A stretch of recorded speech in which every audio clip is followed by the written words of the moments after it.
எல்லா தமிழ் மக்களுக்கும் வணக்கம். இன்றைக்கி நம்ம வந்து புதினா சிக்கன் டிக்கா வந்து செய்ய போகிறோம். இது எப்படி செய்யலான்னு பார்க்கலாம். அதுக்கு முன்னாடி நீங்கள் இப்போ தான் நம்ம சேனலை ஃபஸ்ட் டைம் பார்க்குறீங்க அப்படின்னா மறக்காமல் சப்ஸ்கிரைப் பண்ணிக்கோங்க. பக்கத்தில் இருக்க பெல் பட்டனையும் கிளிக் பண்ணிக்கோங்க. அப்போ தான் நான் போடுற வீடியோ உங்களுக்கு உடனுக்குடனே வந்து சேரும். புதினா சிக்கன் டிக்கா செய்கிறது தேவையான பொருட்கள் என்னென்னு பார்க்கலாம். ஒரு அரைக்கட்டு புதினா வந்து அலசி எடுத்து வச்சுருக்கேன். ஒரு இஞ்சி வந்து எடுத்து வச்சுருக்கேன். காரத்துக்கு ஏற்ப பச்சை மிளகாய், அதுக்கப்புறம் பூண்டு பல் வந்து உரிக்காமல் ஒரு 7-8 பூண்டு பல், அதுக்கப்புறம் கொஞ்சமாக கொத்தமல்லி, இது எல்லாத்தையும் நல்லா அலசிட்டு எடுத்து வச்சுருக்கேன். இது எல்லாத்தையும் மிக்ஸி ஜாரில் சேர்த்து நம்ம பேஸ்ட் மாதிரி அரைச்சிக்க போகிறோம். உங்கள் காரத்துக்கு ஏற்ற மாதிரி நீங்கள் பச்சை மிளகாய் சேர்த்துக்கோங்க. நான் 200 கிராம் வந்து சிக்கன் சேர்க்க போகிறேன். ஸோ அதுக்கேற்ற மாதிரி பச்சை மிளகாய் எடுத்திருக்கேன். நீங்கள் எந்த அளவுக்கு சிக்கன் எடுக்கிறீங்களோ அதுக்கேற்ற மாதிரி பச்சை மிளகாயை வந்து சேர்த்துக்கோங்க. இது எல்லாத்தையும் மொத்தமாக போட்டு சால்ட்டு கொஞ்சோண்டு சேர்த்து நம்ம வந்து இதை அரைச்சிக்க போகிறோம்.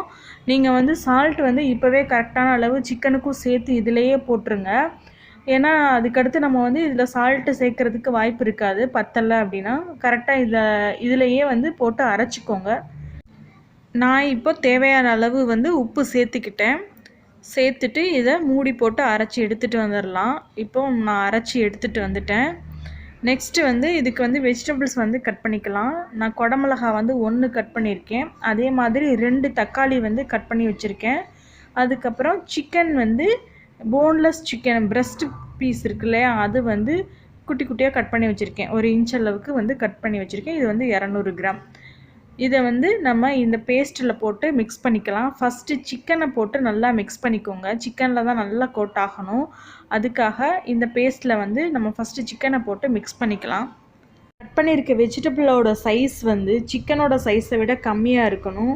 அப்போ தான் வந்து சிக்கன் வந்து தவாவில் நல்லா பட்டு வேகும். இல்லைனா வந்து வெஜிடபிள்ஸ் வந்து பெருசாக இருந்துச்சு அப்படின்னா அது வந்து சிக்கன் தவாவில் பட்டு வேகிறதுக்கு வந்து இடைஞ்சலாக இருக்கும். ஸோ சைஸ் வந்து கரெக்டாக இருக்க மாதிரி பார்த்து வெட்டிக்கோங்க. நான் வந்து இதில் வந்து ஆனியன் வந்து தேவையான பொருளில் காட்டுறதுக்கு மறந்துட்டேன். இது எல்லாத்தையும் மிக்ஸ் பண்ணி ஊற வச்சதுக்கப்புறம் தான் வந்து எனக்கு ஆனியன் போடலை அப்படின்னு சொல்லிட்டு ஞாபகம் வந்துச்சு. நான் இப்போ வந்து இதில் சிக்கன், குடமிளகாய், தக்காளி இது 3 மட்டும்தான் ஊற வச்சுருந்தேன். அதுக்கப்புறமா நான் வந்து ஆனியன் கட் பண்ணிவிட்டு அதை வந்து நான் இது கூட மிக்ஸ் பண்ணி சேர்த்து அதுக்கப்புறமா இதை வந்து நான் செஞ்சேன். நீங்கள் ஃபஸ்ட்டே வந்து ஆனியன் கட் பண்ணி சிக்கன், குடமிளகாய், தக்காளி இது 3ஐயும் நல்லா வந்து மிக்ஸ் பண்ணிவிட்டு சால்ட்டு கரெக்டாக இருக்கான்னு செக் பண்ணிவிட்டு ஃப்ரீசரில் ஒரு 1/2 மணி நேரம் வச்சுட்டு அதுக்கப்புறமா எடுத்து நம்ம இதை வந்து டிக்கா செய்கிறதுக்கு பயன்படுத்தலாம். இந்த டிக்கா வந்து க்ரீன் கலராகவே தான் இருக்கணும். ஸோ அதனால தான் நம்ம பச்சை மிளகாய் சேர்த்துருக்கோம். நீங்கள் உங்கள் காரத்துக்கு ஏற்ற மாதிரி பச்சை மிளகாய் வந்து அட்ஜஸ்ட் பண்ணி சேர்த்துக்கோங்க. மிளகாய் பொடி சேர்க்காதீங்க. நான் ஏற்கனவே சொன்ன மாதிரி ஆனியன் போடுறதுக்கு மறந்துட்டேன். அதுக்கப்புறம் நான் அதை கட் பண்ணி லாஸ்ட்டாக சேர்த்து ஒரு 10 மினிட்ஸ் ஊற வச்சுட்டு அதுக்கப்புறமா நான் வந்து செஞ்சேன். நம்ம சிக்கனை மேரினேட் பண்ணி வைக்கும்போதே ஸ்கீவர்ஸையும் எடுத்து தண்ணியில் ஊற வச்சுக்கணும். அப்போ தான் அது வந்து ஹீட்டில் பேர்ன் ஆகாமல் இருக்கும். ஸோ நான் வந்து இப்போ ஊற வச்சு எடுத்து வச்சுருக்கேன். அதில் ஃபஸ்ட்டு வந்து ஒரு குடமிளகாய், வெங்காயம், தக்காளி, அதுக்கடுத்து ஒரு சிக்கன் பீஸ், இந்த மாதிரி வரிசையில் நம்ம வந்து அடுக்கி ஒரு டிக்கா வந்து ரெடி பண்ணிடுவோம். இப்போ இதே மாதிரி எல்லா டிக்காவையும் கோர்த்து ரெடி பண்ணிக்கலாம். ஒருவேளை நமக்கு ஊரில் வந்து இந்த ஸ்கீவர்ஸ் கிடைக்கல அப்படின்னா பச்சை தென்னை மரம் இருக்கு இல்லையா, அந்த தென்னை மரத்து குச்சியை கூட பயன்படுத்திக்கலாம். இப்போது எல்லா சிக்கனையும் குச்சியில் வந்து கோர்த்தாச்சு. நம்ம 200 கிராம் சிக்கன் எடுத்துருந்தோம். அதுக்கு வந்து மொத்தமாக 6 ஸ்கீவர்ஸில் வந்து கோர்க்குற அளவுக்கு சிக்கன் வந்து வந்துச்சு. ஸோ இப்போ எல்லாத்தையும் கோர்த்தாச்சு. நம்ம இதை வந்து தோசைக்கல்லில் வச்சு ஃப்ரை பண்ணிக்கலாம். மீடியம் ஃப்ளேமில் தான் வச்சு ஃப்ரை பண்ணோம். அதிகமாக ஃப்ளேம் வச்சிங்க அப்படின்னா டக்குன்னு கருகிடும், உள்ளெல்லாம் வேகாது. இப்போ நான் வந்து ஒரு தோசைக்கல்லில் வந்து கொஞ்சமாக எண்ணெய் ஊற்றி காய வச்சுருக்கேன். இப்போ வந்து நம்ம வந்து அந்த ஸ்கீவர்ஸ் வந்து இதில் வந்து ப்ளேஸ் பண்ணிக்கலாம். நான் வந்து 3 வச்சு பொரிக்க போகிறேன். இப்போ நான் வச்சுட்டேன். நான் வந்து மீடியம் ஃப்ளேமில் தான் அடுப்பையும் வச்சுருக்கேன்.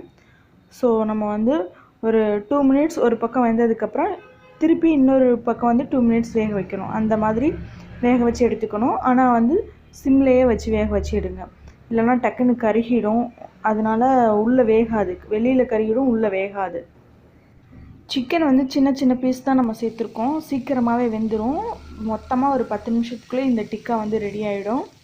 நீங்கள் வந்து ஒவ்வொரு 2 மினிட்ஸ்க்கு இல்லைனா 3 மினிட்ஸ்க்கு வந்து திருப்பி திருப்பி விட்டுக்கோங்க. சிம்மில் தான் வச்சு குக் பண்ணணும் கண்டிப்பாக.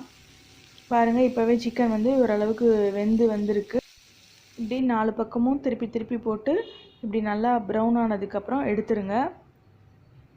இது வந்து கரெக்டாக வெந்துருச்சு. இப்போ வந்து நம்ம எடுத்துடலாம். நெக்ஸ்ட் பேட்ச் வந்து நம்ம வந்து சேர்த்து அதே மாதிரி ஒவ்வொரு 2 மினிட்ஸ்க்கும் திருப்பி திருப்பி விட்டுட்டு 4 பக்கத்தையும் திருப்பி திருப்பி விட்டுட்டு எடுத்துடலாம்.